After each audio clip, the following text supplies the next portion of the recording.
வணக்கம். உண்மை செய்திகளுக்கு உங்களை வரவேற்கிறோம்.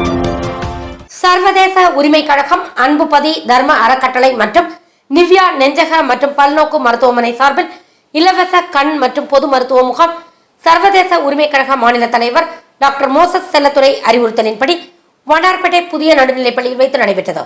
இம்முகாமினை 11வது வார்டு திமுக மாவட்ட உறுப்பினர் கந்தன் துவக்கி வைத்தார். இந்த முகாமில் சர்வதேச உரிமை கழக மாவட்ட தலைவர் விக்னேஷ், செயலாளர் காந்திமதிநாதன், பொருளாளர் பரமசிவன், மாநில மக்கள் தொடர்பு அதிகாரி முத்துவேல், அன்புபதி தர்ம அறக்கட்டளை கணேஷ் உட்பட பலர் கலந்து கொண்டனர். இம்முகாமில் ஏராளமான பொதுமக்கள் கலந்து கொண்டு பயனடைந்தனர்.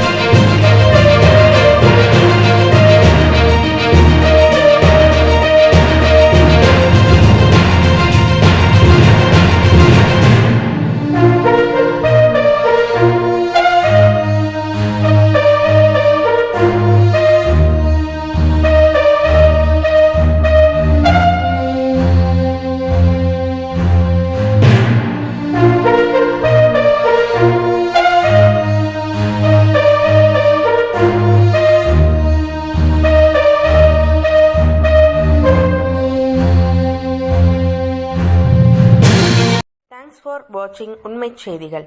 நெல்லை செய்திகளை உடனுக்குடன் தெரிந்து கொள்ள சேனலை சப்ஸ்கிரைப் பண்ணுங்க, லைக் பண்ணுங்க, ஷேர் பண்ணுங்க.